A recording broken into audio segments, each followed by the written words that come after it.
Night at the Cemetery by Júlia Rosell Saldaña. Prologue. Life and death, two sides of the same coin. Is there anything more morbid than death? Who has not considered what happens after death? Who has not wanted to extend his lifetime in the face of adversity that threatened to be the end?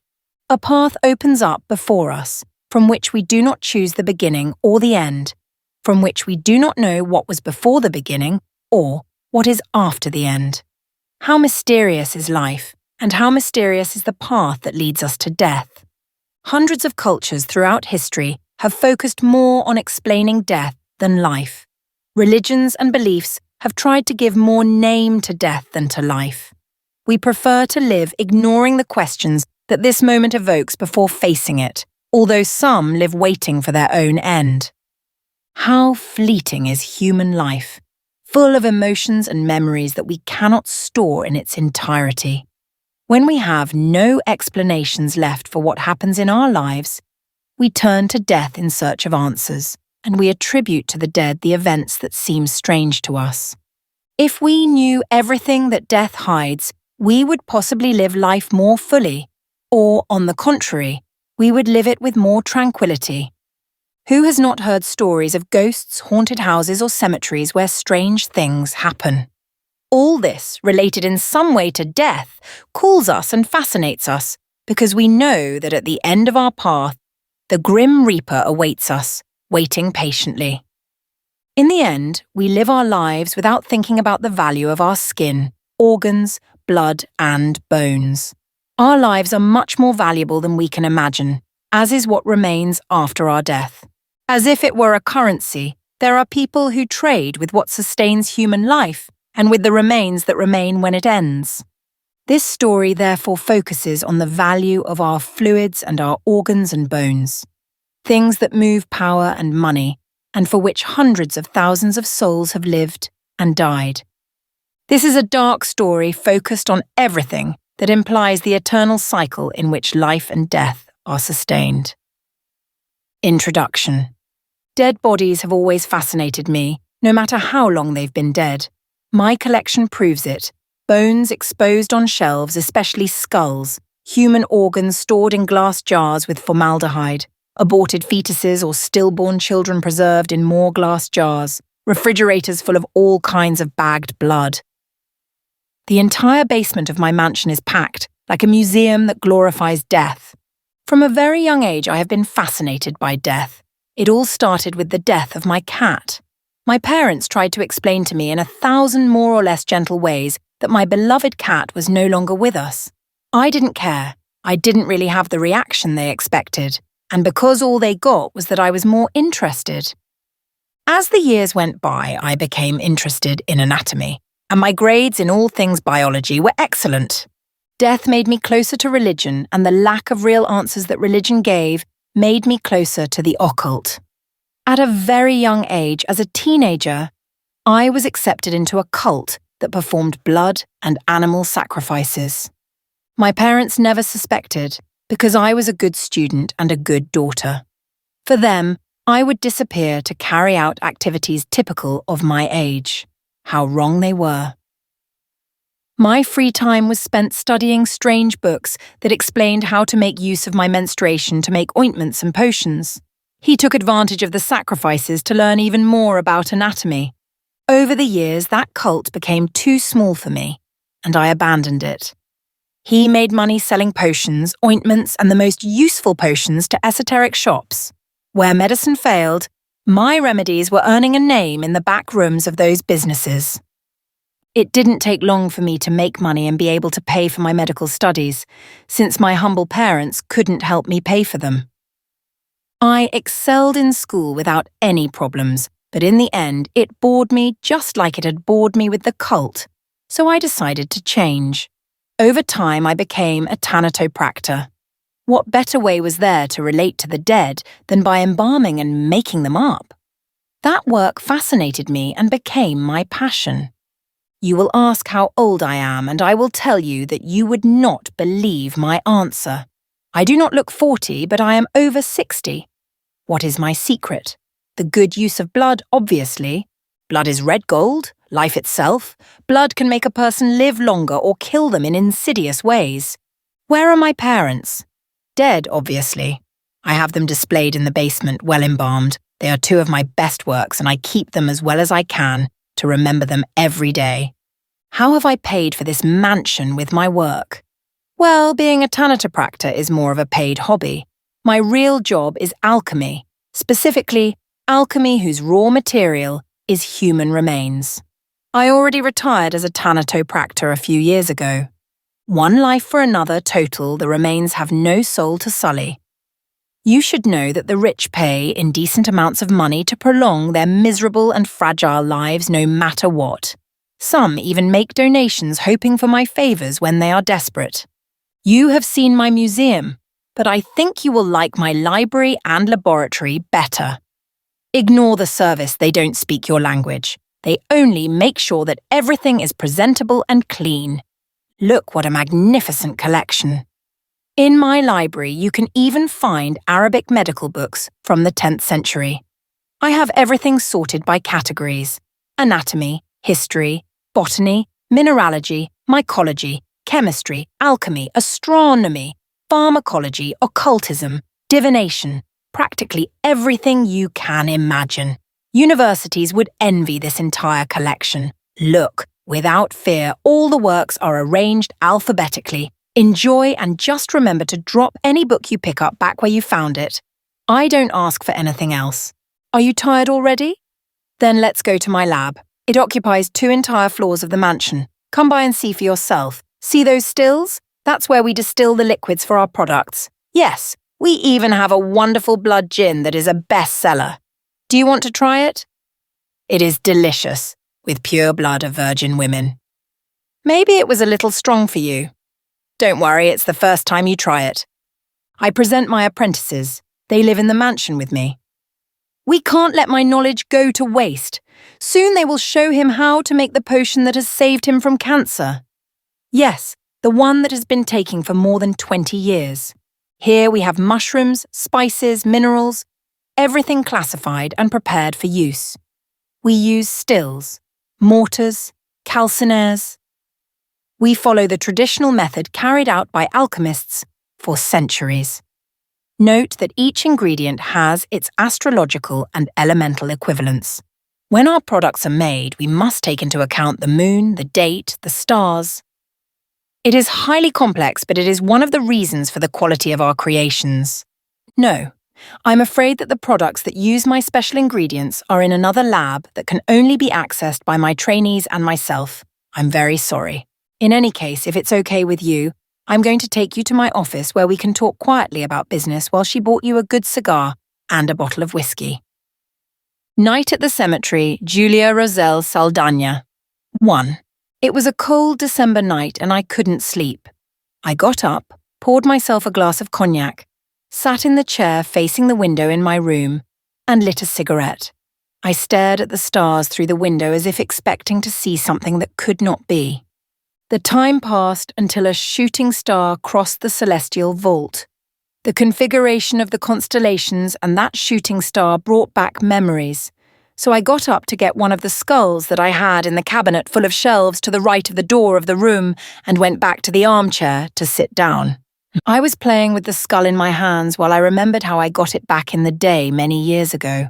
I remember that it was a rainy night with a full moon in which it was difficult to see for several meters. I had sneaked into a graveyard to get parts for my experiments. Despite the raincoat I was wearing, the water ran down my forehead and made it difficult for me to see. He had a shovel in one hand and a huge garbage bag in the other. I approached one of the most hidden graves in said cemetery and began to dig. I spent more than an hour digging until I found the coffin. I broke the lid and there was what I was looking for: human bones. I took what I could and filled the garbage bag with them, covered the hole again and went back the way I had come. As I was about to leave, someone hailed me. He was the caretaker of the cemetery. When I realized and he was on top of me and he grabbed my arm, I turned around, hit him with the bag full of bones which broke and started running, grabbing it so that all the bones I was carrying wouldn't fall out. When I got home, there was only one skull left inside the bag. That was my first experience desecrating graves, my great hobby. My purchasing power had increased, and I no longer needed to perform illegalities myself. In this life, everything has a price, and no one could resist a large sum of money. I had spent years buying human remains from hospitals, cemeteries, funeral homes. I had lost the thrill of looting, adventures that occupied a good part of my youth and that have favoured me with riches. When I finished my glass of cognac, I injected myself with one of the solutions that I had created that helped me to delay aging and went to sleep. The next day, I was woken up by the service with breakfast, which was brought to my bed. The agenda for the day included preparing the special room for spiritualism sessions for that night, as a couple wanted me to try to contact their son who had died in a plane crash.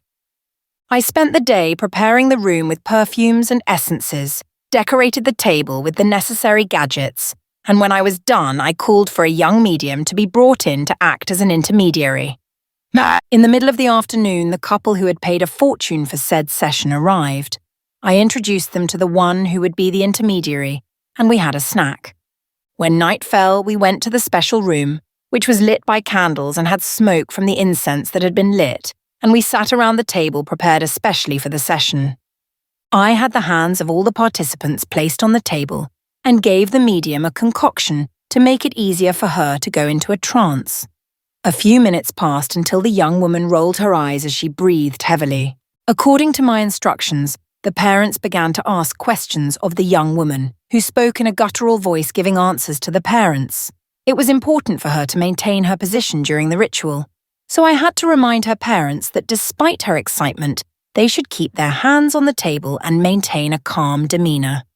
There were times when there were strange noises around us, which is normal, and even the table rose a few centimetres off the floor.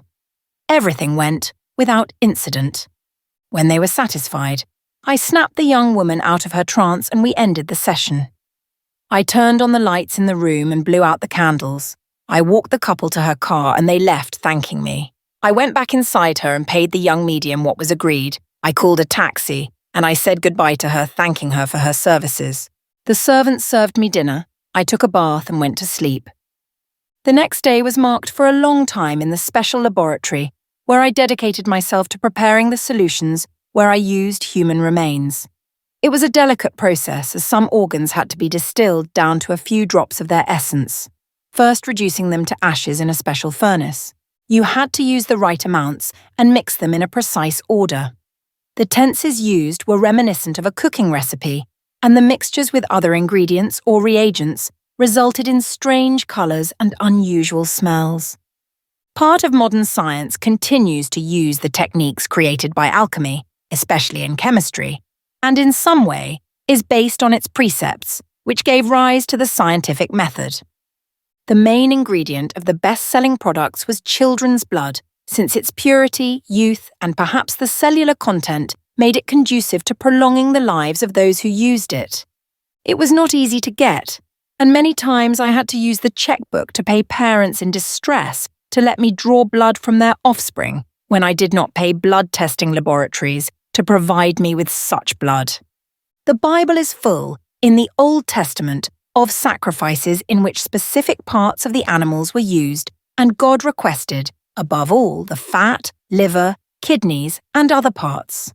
They were complex rituals in which very specific instructions were given on the use of said organs and parts.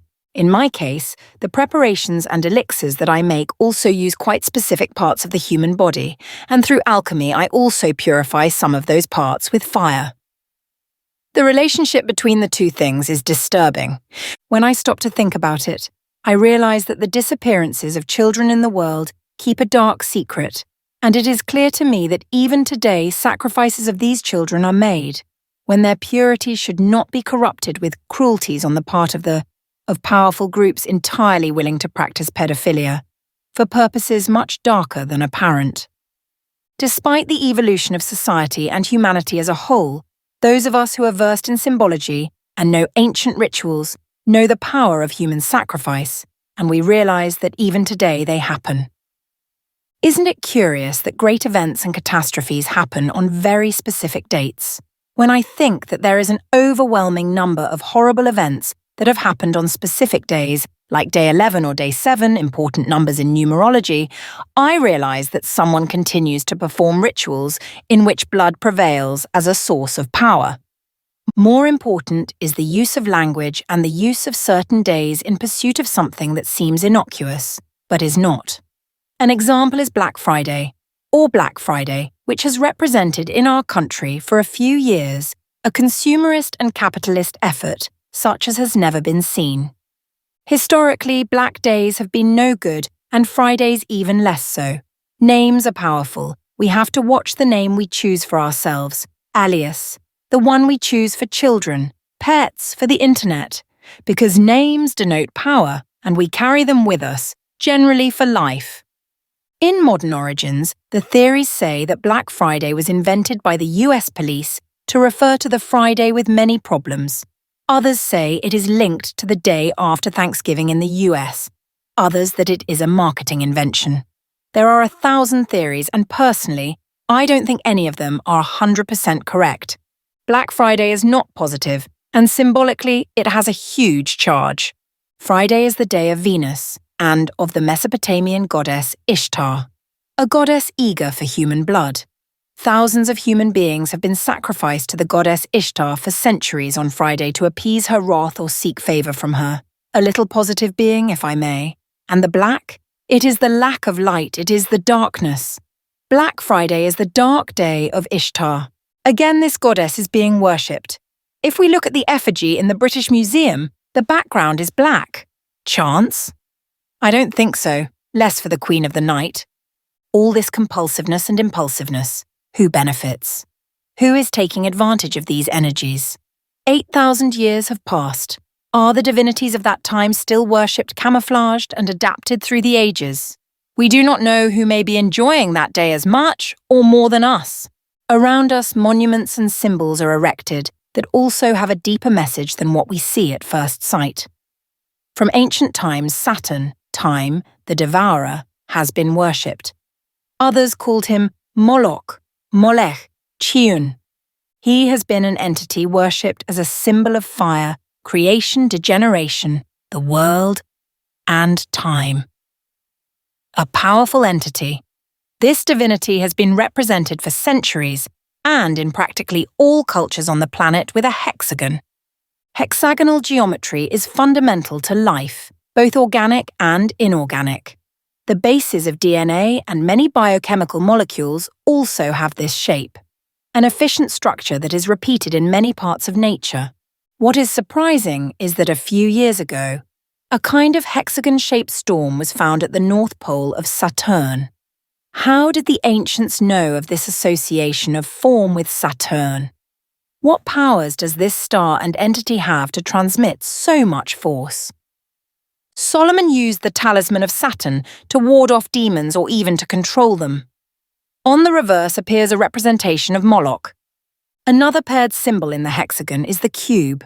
Today we find cube sculptures in most cities around the world, including in religious centres. The most curious thing is that most of those cubes are black. Only those who know how to see realise that we are surrounded by a symbology that maintains the ancient uses of thousands of years ago. After so much thinking and reflecting, I did the rest of the pending tasks and finished the day without further delay. 2. The next day, an old friend from France came to see me, getting me all kinds of antiques and strange books. As usual, I treated him cordially and we talked about forbidden knowledge for hours. He brought me some new books for my collection and I discovered that some of them were forgeries. I did not give it importance, but I let him know. The poor man felt so bad that he went to his car to get something as an apology gift. What he brought me was a very poor parchment written in Old German, about a grave in a graveyard in Worms that piqued my interest. According to the scroll, the cemetery in question was built on top of an older one, and the tomb described was, in some way, the only access to some kind of catacomb in a lower stratum. That aroused emotions in me that I hadn't felt in years. It was a unique opportunity to go back to my days as a tomb raider. I immediately asked one of my apprentices to prepare the trip to the city of Worms, in Germany, while I carried out the back orders, and gave instructions to the rest of the apprentices for the days that I would be absent. When everything was ready, we went for a flight to Frankfurt. Apart from the bags, I was accompanied by one of the service members and one of the trainees. We arrived at the airport in that city, and we were immediately picked up by a taxi that was waiting for us. The road to Worms was smooth and left us at the gates of the Asgard Hotel. Worms, located on the west bank of the Rhine River, is one of the oldest cities in Germany. In addition to archaeological finds dating back more than 6,000 years, Worms was the scene of several events that shaped European history. It is the site of a medieval epic, the Nibelungs, a story that all German children learn in school about a legendary hero, Siegfried, and the destruction of Worms by the Huns. Legend has it that the name Worms refers to when Siegfried killed a lindworm, a type of snake or dragon, near the city. There are several monuments and a museum that tell the story. I had never been to said city, and what I noticed most about Worms were the many churches. St. Peter's Cathedral in Worms is one of 3 Romanesque imperial cathedrals built on the River Rhine. Parts of the imposing buildings stand at the highest point in the city centre and date back to the year 1000.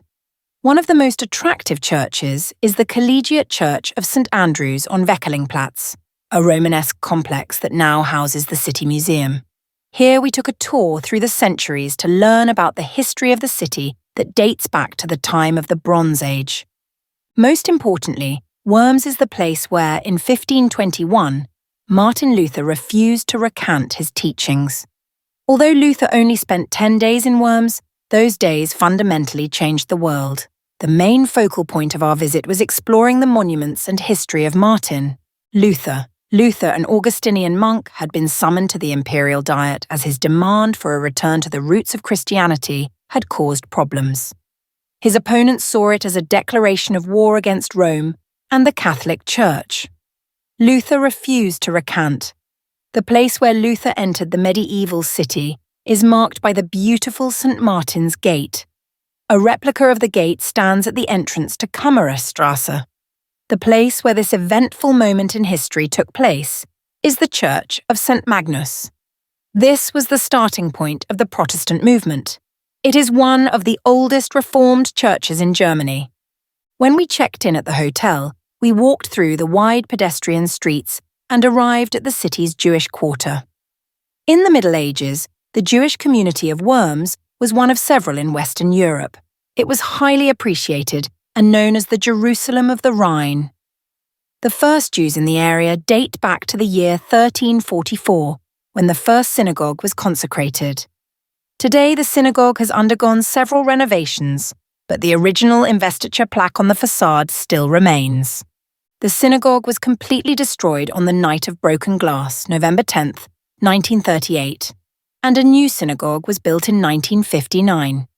The Jewish Museum is located in the Rashi House, erected on the site where the dancing and wedding house once stood. It contains valuable manuscripts and items reminiscent of the events of the Third Reich.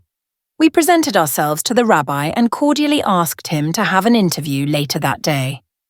Worms is also part of the Rheinhessen upland wine region.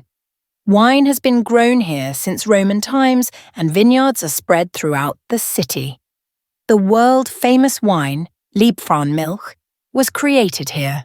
Near the centre there is a vineyard in the shadow of the Church of Our Lady. Every summer the city celebrates a wine fair, the Backfischfest, which gives visitors the opportunity to taste the rich variety of wines grown in the area.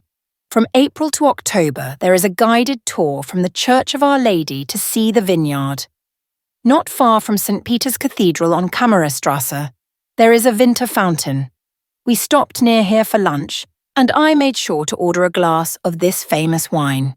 When we finished, we went back to the hotel and spent some time in the hall talking about our goal, Holy Sands Cemetery. And since what we were going to carry out was an illegal activity, I asked to meet with the mayor of the city, who, after learning about my economic power, soon found a place for me in his busy schedule. I told him about my project on the tomb of the manuscript. At first he refused, but seeing the briefcase full of money, he immediately contacted the local authorities to explain that he had a safe conduct to carry out whatever he considered in said cemetery.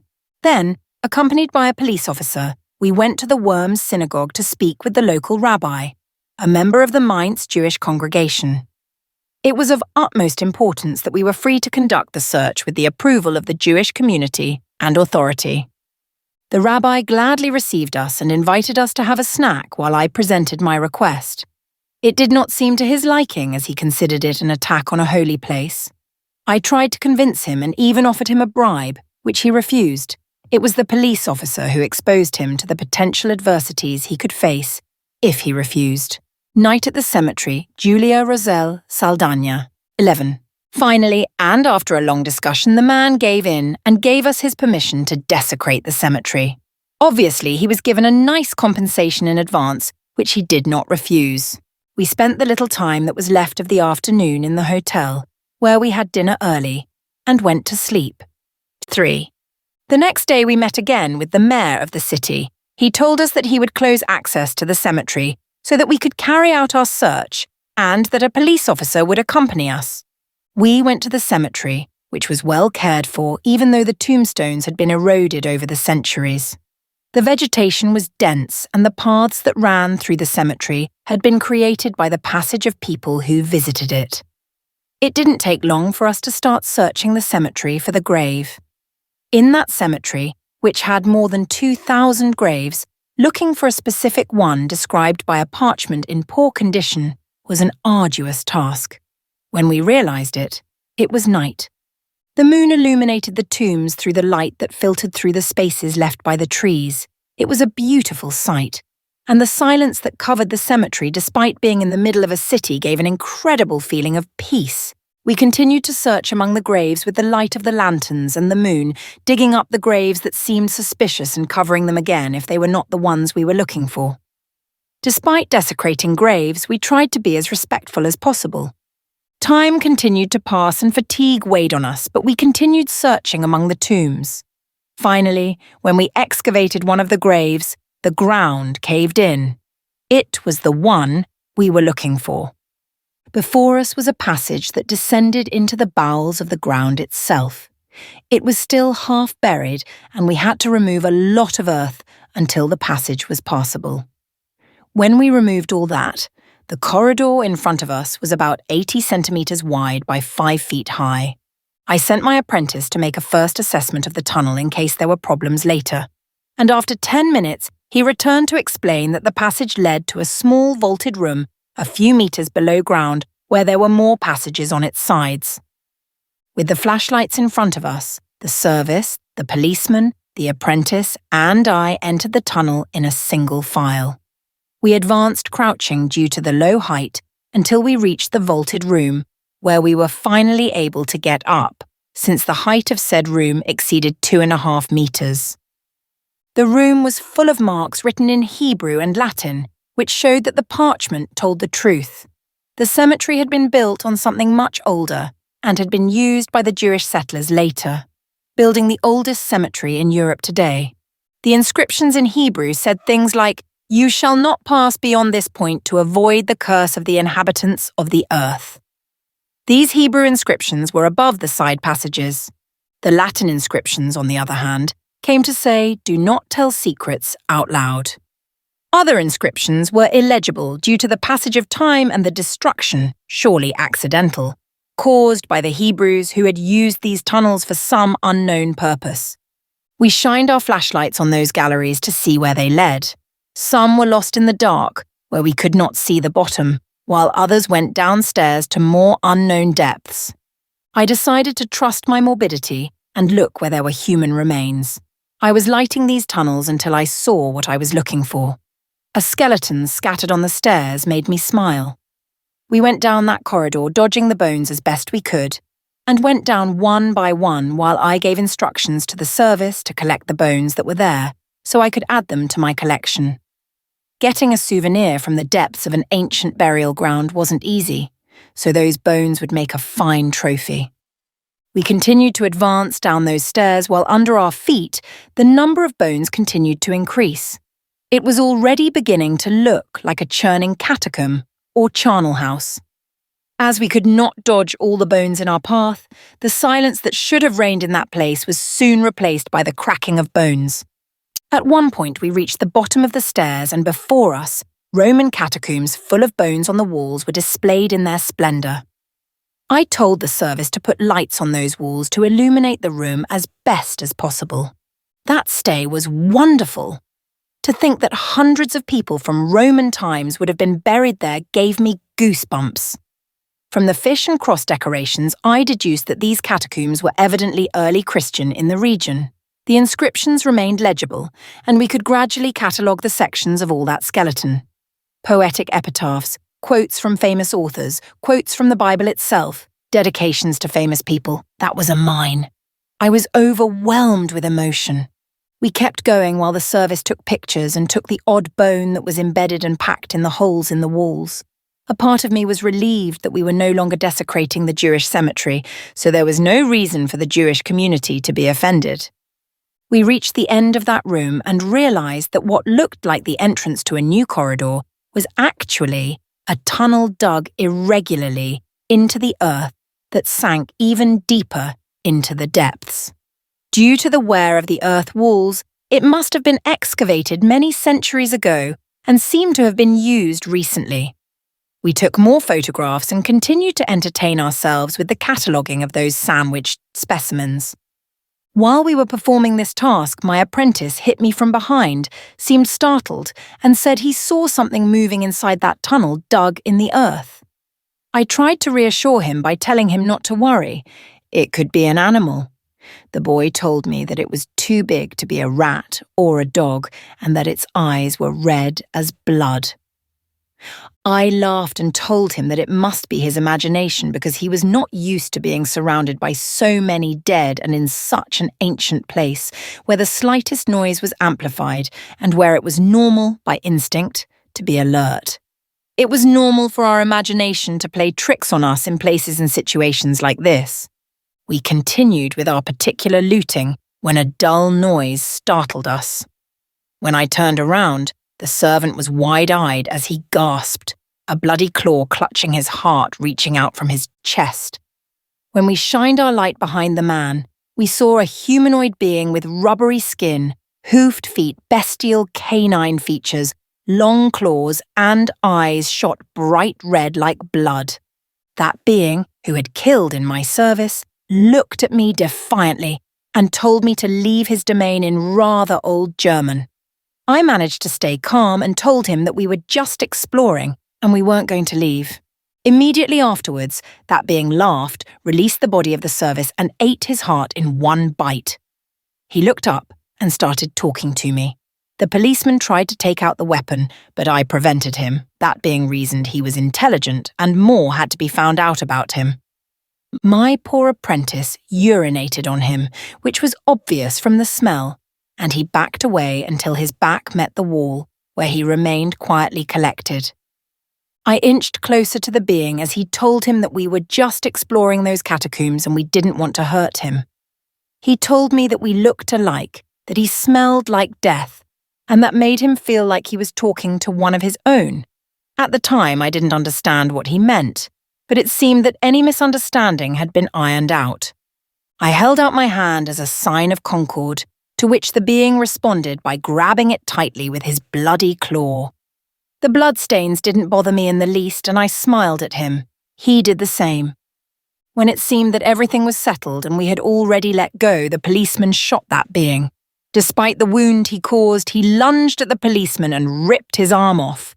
A couple of seconds later, he did the same with his head. The apprentice's screams echoed throughout the catacombs as the being turned back to me and he asked me if it bothered me that he had killed the policeman, to which I replied that I didn't care in the least. I asked him if he was okay, and he told me that it would not kill him and he would heal quickly. He took one of the lanterns and invited me to follow him the way he had come, to which I gladly agreed. He introduced himself as Maxwell. That being, who displayed superhuman strength and revelled in death, fascinated me. I left my frightened apprentice there and followed my guide through the tunnel dug into the earth. Jim. 4. We entered that dark tunnel with the only light of the flashlights. Maxwell took me by the hand so I wouldn't trip. As we advanced, I realized that this was not a tunnel, but a gallery that was part of a complicated underground labyrinth that must run through the entire city. From what I could see, those tunnels were used by Maxwell and probably other creatures. Along them, I could also see that there were human bones everywhere. I asked my guide about these bones, to which he replied that they were the remains of his meals with his pack. When I asked him about it, he told me that he was clearly not alone. We reached a point where noises of a kind of gurgling and guttural sounds were heard. Somehow, it sounded like a conversation. When we reached the end of that tunnel, a cavern opened up before us, and in the light of the flashlights, I could see that it was full of beings like Maxwell. Seeing me, they became alert. My host spoke to those beings with the same sounds as these, and they calmed down. Maxwell was explaining to me that that cavern was his home, from where they set out in search of food. Some of those beings approached me with curiosity. They did not speak my language, but I could see that they were interested. One of them appeared from one of the tunnels with an easel and a blank canvas, approached me and introduced himself as Hans. He asked my permission to paint myself, and I accepted. Two of the beings brought a chair for me to sit on while Hans began to paint on the canvas. Some of the beings stood next to me posing. It was the most surreal situation I had ever experienced in my life. After 2 hours of trying to paint, Hans showed me the painting. I was sitting on the chair with several of those beings around me trying to crack a smile. The cavern was represented with shades of colours that, due to the lack of light, I was unable to see. The refinement and style of Hans's work showed an expressionist style. I congratulated Hans on the job, and he led me to a bed that they had prepared, as he said, for special guests like me. They brought me a jug of water and told me that they would tell me to eat. I did not feel fear, rather I felt comfortable among those beings. Somehow they were courteous as well as savage. I was nervous like a teenager because I wanted to learn more about them, while at the same time I was exhausted and just wanted to sleep. I stretched out on that colonial-style bed and fell asleep. I was woken up by Hans and Maxwell, who told me that the food was served. They took me to the centre of the cave, and more than a dozen of their fellow men had gathered there. In their midst were the corpses of my service and the policeman.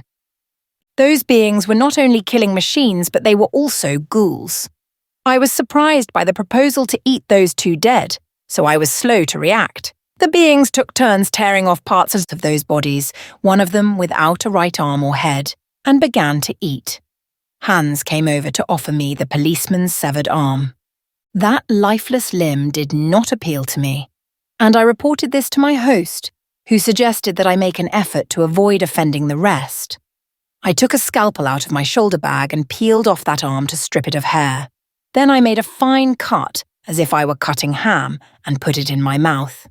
Maxwell came over to say that that seemed like a good idea, and if he could cut a piece off it, so I did. It didn't take long for the rest to ask me to cut off parts of that body. They even brought me plates. That was macabre and strange. They made me fill the plates as if it were a ham appetizer, and they began to eat. Despite my first refusal and displeasure, I ended up doing the same and helping myself to a plate of special ham and eating it together with my hosts. On one side, it was disgusting. On the other, there was a metallic taste caused by blood. I ended up liking it, and a part of me wanted more. Given the success of uncured ham, I decided to prepare a human meat tartare that delighted those stultified palates. When we finished eating, what was left of those corpses was taken to some place unknown to me, and the plates were cleared away. Hans and Maxwell praised me for the idea of cutting the meat that way, as they thought it was delicious. They asked me what I did for a living, and I answered that I had been a thanatopractor and that I did alchemical work, my specialty being the use of parts and remains of the human body. They soon told me that maybe that was the reason why they felt comfortable with me and why, somehow, I smelled like death to them. They asked me hundreds of questions about my work and my knowledge. Maxwell told me stories from centuries ago and corrected me in several of my explanations, denoting that he was an accomplished occultist. When we finished, he had me follow him into another tunnel that led us to a library where he had ancient books. Some of the works he had on those shelves were centuries old and had been lovingly cared for. I picked up one of the books that most caught my attention, dedicated to necromancy and written by a 16th century German alchemist and sage. That volume was written in a refined German of the time and contained explicit illustrations of the rituals necessary for the art of necromancy. It was one of those books that on the black market would have fetched hundreds of thousands of euros. Seeing my interest, Maxwell offered to give it to me, which I refused until my host's insistence made me feel compelled to accept it. He led me back to the central cavern, where cries and screams were coming from. It didn't take me long to recognize my apprentice's voice, so I quickened my pace until I reached him. He was surrounded by those beings, and his intention to kill him was clear. I intervened and asked them to please not kill him. He was my apprentice, and he was, in a way, part of my family. I don't know if they understood me, but they moved away, leaving the poor young man alone. I crouched down to calm my apprentice, who was on the verge of collapsing, and told him that it was all over. He lifted his head and looked at me with those tear-filled eyes and hugged me as he continued to cry. We got up and I held him close until he stopped crying. Hans and Maxwell apologized to me for the situation, and then apologized to the young man. I had to interpret as he did not speak German. When he calmed down completely, I explained to him what he had learned from those beings and showed him the tome, for which he felt a fascination that he could not hide. Given the nervous state of my apprentice, I cordially asked my hosts if they could accompany us to the catacombs so we could leave, to which they agreed without any problem and took us there. When we arrived, they said goodbye to us, told us that we would be welcome if we came back, and returned the bag full of bones that the service had collected. We say goodbye in the same way and prepare to go to the surface. 5. When we left, it was broad daylight. We left the cemetery and contacted the mayor to tell him what had happened. The city council technicians rushed to cover up that gallery that we had left uncovered, and after an incredible conversation with the authorities, along with several bribes, it was decided to say that the deceased policeman had died of natural causes. We went to the hotel to collect our things, and then we took a taxi to Frankfurt Airport, where we waited for a plane and returned to my dark, creepy, sweet home. When we arrived, the service collected our bags and seated us. Neither the apprentice who accompanied me on the trip nor the rest of the service ever asked about the dead man. For my part, I dedicated myself to the paperwork together with a specialized lawyer to notify said death and pleasantly compensate the family of the deceased for it. I made sure that his children and partner did not have financial problems for years. It didn't take long for me to get back to carrying out orders and having to attend visits from clients who wanted to know more about their investments and products. It wasn't my favorite part of the job, but I had to do it. When the formalities and errands were done, I locked myself in my library next to the Tome of Necromancy and studied it. I spent hours reading that book and studying all its contents. Necromancy, understood in this sense, is a combination of practices of various origins: compassion magic, sorcery, divination, animal sacrifice, and, most importantly, astral magic and exorcism. Some of these elements can be traced back to Greco-Roman or Germanic paganism, while exorcism originated in Christian worship. Although grafted onto Jewish traditions, astral magic or other substances were introduced to Western Europe via the Arab world, shaking images, circles, or mirrors, using frankincense or myrrh. Today, two main streams of medieval magic are generally distinguished: ritual magic and magic based on astral images, talismans.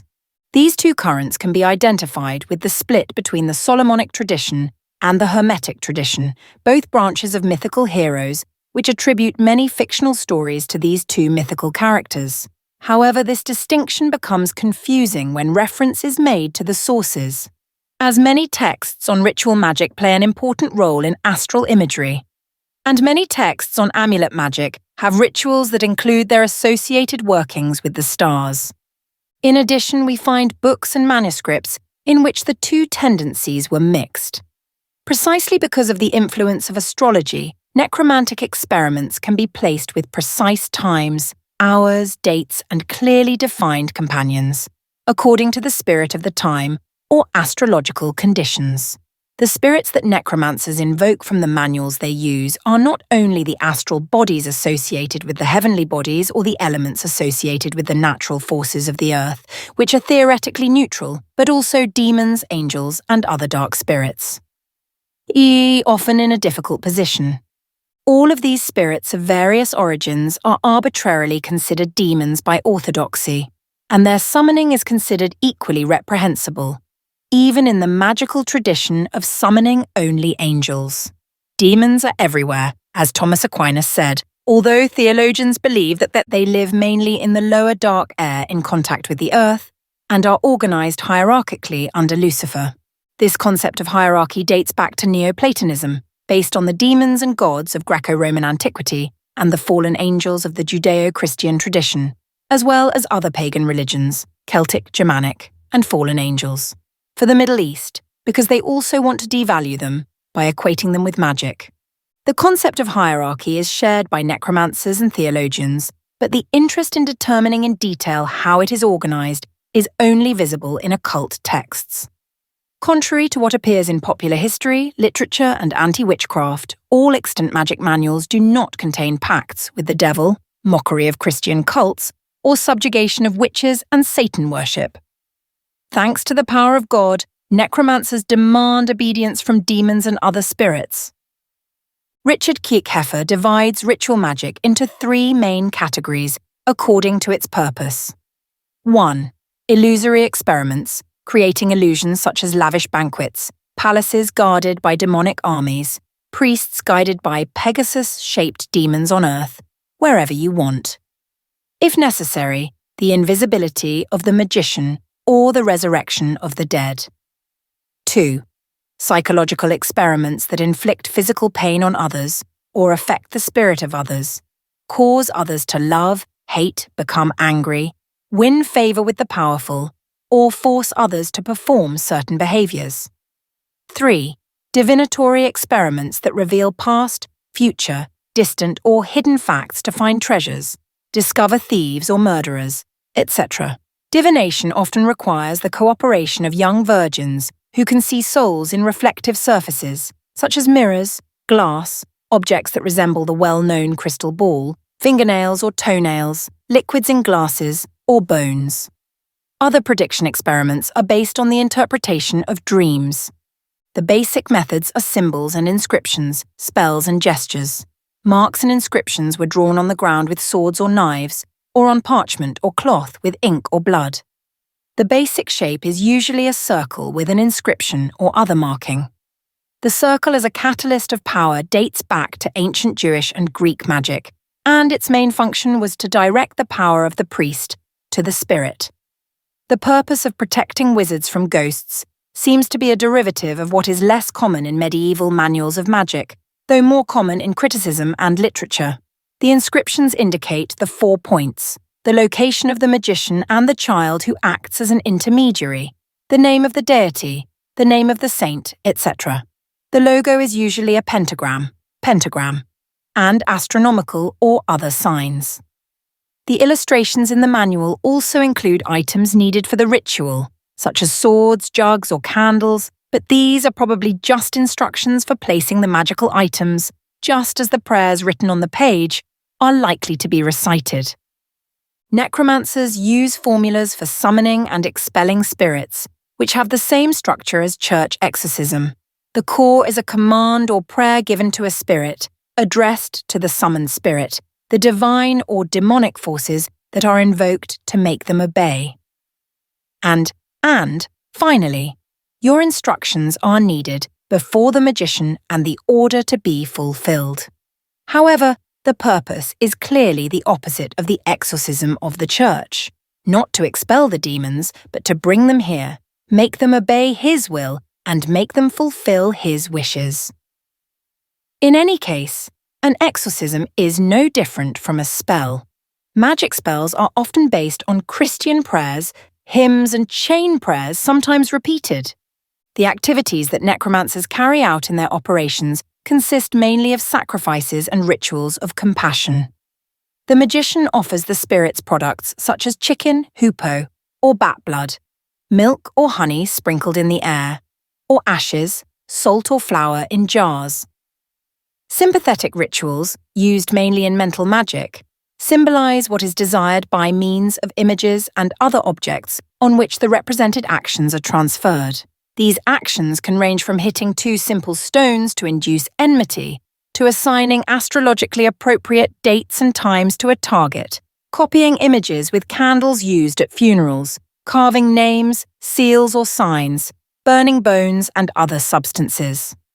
This particular book was a detailed anatomy manual, adapted to the knowledge of the time, in which it was discussed how to use the parts of the human body for complex rituals of invocation of spirits and other entities.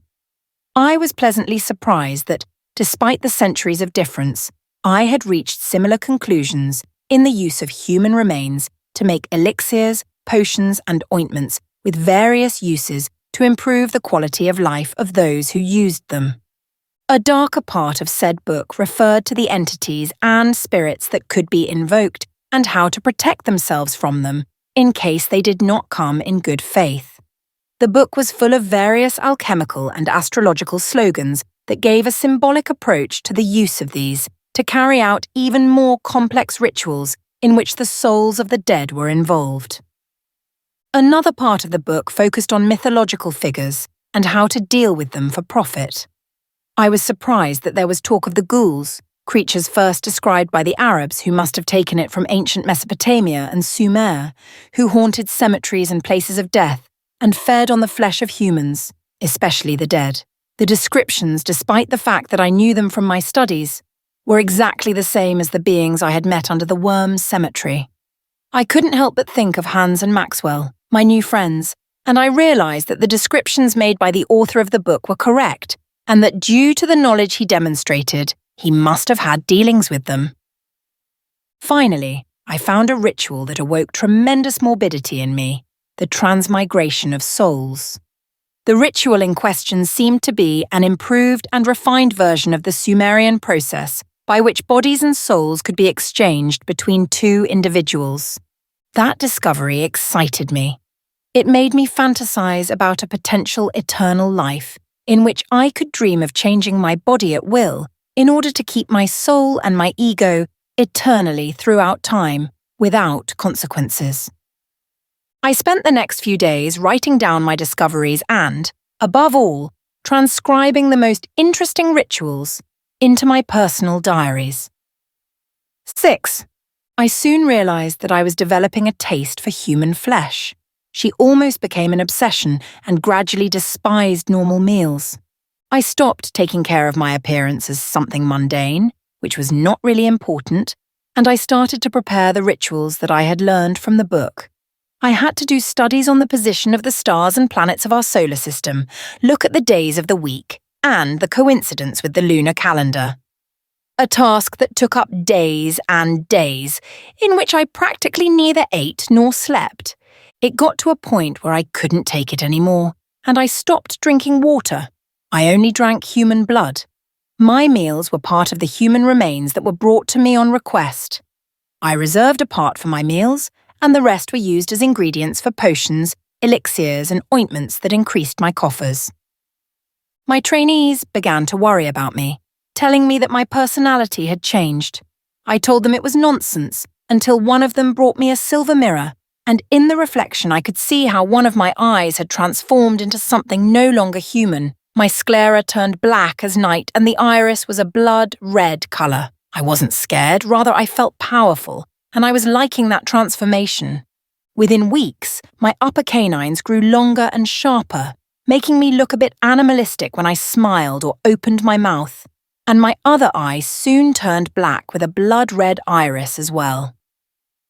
After all those weeks, I decided to put into practice the ritual of transmigration of souls and started with animals, switching souls between a cat and a dog, between a rat and a cat, between a raven and an owl. It didn't always go well and sometimes the specimens died, but when they did, it was downright hilarious to see the animals switch roles. When I acquired the necessary practice, I decided to offer this ritual as a service to the wealthiest clients. The oldest or sickest did not take long to ask for my services to obtain healthy and young bodies. The success rate was over 80%, and the deceased added to my stockpile of ingredients for the products we offered. Little by little, I continued to undergo physical changes, and despite my apparent false youth, my hair became thin and brittle, while my nails grew at an alarmingly fast rate. My biological processes also changed, and I didn't need to sleep as many hours. When I decided to look at my own blood under a microscope, I realized that my cells had undergone a kind of slowdown that made them age much more slowly than normal, while the cells of my immune system had become much more hyperactive and effective against external threats. I decided to mutilate myself to see if those changes had done something else to me, and I was able to see how my healing capacity far exceeded any human scale. Somehow I was changing into something that was no longer human, and it didn't bother me at all. On the contrary, with each change I felt more euphoric. The only problem I really experienced is that the sunlight made me uncomfortable, while I could see better and better in the dark. It didn't take long for me to have dreams about the cemetery at Worms. In those dreams, the cemetery called me. I saw the galleries dug by my friends underground and felt like meeting them. Those dreams made me want to go to Worms again, so I ended up asking my apprentices and the servants to take care of packing up everything in my mansion and finding somewhere outside the German city where I could go to live. It was obvious that the changes I was undergoing were beginning to make the residents of the mansion uncomfortable, but they didn't seem to dare to cross me. The move took about 3 weeks and was completed successfully. I was in my new home where I had much more space in a historic mansion on the outskirts of Worms. I notified the clients of the change of address and reached an agreement with a hotel in the city, which also had its own vineyards and wine, to accommodate them when they came to visit me. The next part was more complicated, as now it was not conducive to desecrate the Holy Sand Cemetery again. I knew that under our feet there were galleries excavated by the ghouls of Worms, so I had several specialists come, including geologists, to do a study to open a tunnel from my home to these galleries. The works lasted more than a week, but as always, money was everything, and the workers carried out their tasks diligently without asking questions. The night the tunnel was finished, which coincided with the full moon, I carried a corpse on my back and went through the gallery expecting to find Maxwell and Hans. He felt no fear, the darkness was not a problem, and he could see clearly. My sense of hearing had sharpened, and after more than 2 hours touring those galleries, I began to hear the non-human conversations between the ghouls. I arrived at the cavern that was its neuralgic centre, and, surrounded again by those beings, I threw the corpse that I was carrying. They soon devoured it and thanked me. For some strange reason, I understood their animalistic language, and they understood me with no problem. My relationship with the ghouls grew closer, and they ended up coming to my home, as permanent guests who could come and go as they pleased. I had to educate my apprentices and servants to get along with said guests, which was difficult, just as I had to teach guests to get along with the humans in my household and avoid their instincts to eat them. Somehow and little by little the ghouls became civilized, to the point that they asked me if I could make the cave where they lived with human furniture more comfortable. I made this request, and it was common for them to invite me to their home, where we would have long conversations with those who had been human in their day. I discovered that the ghouls did not reproduce like we do, and that in some way most of them had been human. They enjoyed a life expectancy of centuries, and some maintained some customs of their past humanity. I understood that the transformation I was undergoing brought me closer and closer to them. If I continued like this, I would end up becoming one of them. Over time, I decided to finance the construction of a new cemetery on my plot, which was welcomed by the local mayor and I founded a company to manage the necropolis. My appearance was more and more animalistic, and little by little I increased my visits to the cave. Over time, the service became more uncomfortable, and they decided to say goodbye. I couldn't let them explain to the world what was going on in my home, so I decided to poison them, and their corpses were used for experiments and rituals that didn't require the consumption of their body. The ghouls replaced the service with no problem, and the apprentices learned to get along with them. The schedules of my house had changed, and now they were focused on the night, for the convenience of the new service and mine. I stopped attending visitors, and my apprentices took care of them along with other tasks that I used to do. I couldn't let myself be seen in my state, so I gradually left my responsibilities in the hands of my disciples.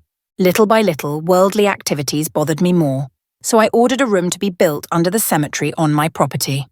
In that room, I spent the days sleeping and lived at night, where I received visits from both my apprentices and the inhabitants of the underground galleries. I had moved my life underground, while the graveyard above my head provided us with food. Epilogue.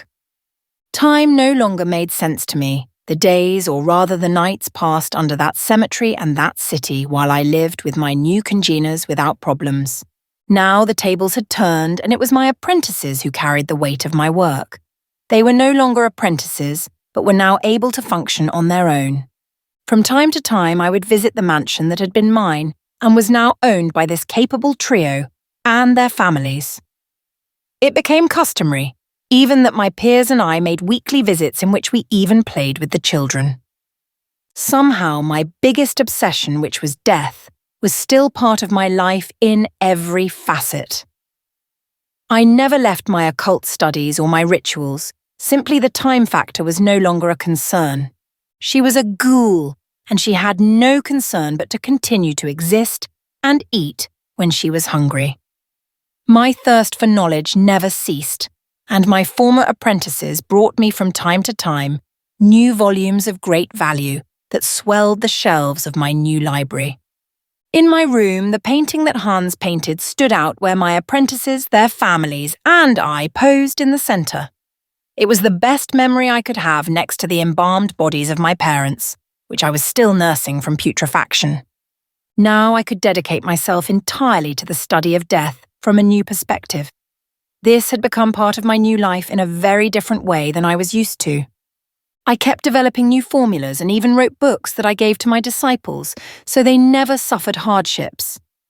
In the city, there had been strange rumours of my old house for a long time, and even in the newspapers there were, from time to time, strange stories that spoke of people disappearing, and it seemed that the inhabitants of the city avoided approaching the mansion with a cemetery in your plot. Extra, Hans. Hans was born into a humble family in 1772. His father was a craftsman and soon taught him the potter's trade. His manual work made him aware of his taste for the plastic arts, and he soon spent part of his money on purchasing material for painting. Due to the influence that France had had on the city and the constant bourgeois visits, they made it focus on the neoclassical style. His works were never very famous, but it was common for them to be bought by those tourists. In its 20s, the city was attacked by French troops during the French Revolutionary Wars, and in 1801 it was annexed to the French Empire. Due to the hardships of that time, his works took on a darker cast, and he began to focus on depicting scenes of death and illness. The landscapes that he painted the most were those of cemeteries, tombs, and mausoleums. Despite the rejection that his works initially had, especially because of his approach with a style never seen before in which he poured out his emotions before capturing reality itself, it did not take him long to draw the attention of certain patrons who saw it as an opportunity of business. When his mother died at the age of 35, he fell into a deep depression that made him focus on his father's job, now older than him, and he abandoned his work for a while. One night when he went to visit his mother's grave, he saw a strange shadow that seemed to be carrying a body from the cemetery. Curiosity got the better of him, and he tried to follow that shadow through the streets of the city until he reached a tunnel on the outskirts where he decided to enter. At first, his first contact with the beings that inhabited those tunnels caused him fear, but for some reason, they liked him and he took a liking to painting again. If before he liked to paint on scenes of death and places dedicated to it, now he took up his pictorial work with more force and began to paint those beings in normal postures and in mundane activities. Not many years passed before his father died of illness, and he inherited his workshop. Now that the city of Worms was part of the Grand Duchy of Hesse and that French ways had ended, Hans suffered a terrible creative crisis, since his works were not liked by the aristocracy. What little prestige he had gained during the French occupation faded along with his will to live. So, feeling that he had nothing to lose, he moved in with the subterranean beings he befriended. He soon accepted his ways and customs and stopped going to his own home. Over time, he was considered missing and gradually transformed into one of those beings. Hans was last seen one night in 1822 when he broke into his old workshop and home, now owned by a new family, at night, and took the material he needed to paint. The humanoid but animalistic aspect of him aroused rumours and even legends among the inhabitants of the city. For years he dedicated himself to painting and leaving his paintings in visible places so that they could be seen in the morning. The pride that he felt for his works, which he signed with an alias, made some of the city's inhabitants leave some coins at night, which were collected by our beloved ghoul painter. When he needed more painting supplies, he would loot the occasional store at night while leaving the cost money on the table of said store. The owners of that premises, seeing that it did not cause damage, and seeing that the assaults were recurrent, decided to leave the necessary material every 2 weeks outside the store, in an alley, where they put a locked box in which the coins. Times changed and horses were replaced by cars, night became day, and it was increasingly difficult to go after his beloved materials. With the World War II bombing of the city, the ghouls made a feast with the corpses and took it upon themselves to cleanse the city of the dead at night. The inhabitants did not dare to go out for days. Even the press of the time spoke of a hysteria in the population that the authorities tried to remedy with investigations and an increase in police forces. They were unsuccessful and decided to abandon these investigations. Hans took advantage of the damage from the bombings and got hold of painting material for many years, so he continued with his work and returned again to continue leaving his paintings in areas of the city for public viewing. This time, his paintings showed cheerful scenes with a colourful expressionist look that was much more liked than his old works. It was precisely the citizens who perhaps encouraged to see something different, perhaps to see something cheerful, left painting material in areas of the city that were sheltered from artificial light so that that anonymous painter could continue with his work. Over time, Hans saw that it was no longer necessary to leave his paintings behind, and he simply continued to paint underground with no other concern than continuing to exist.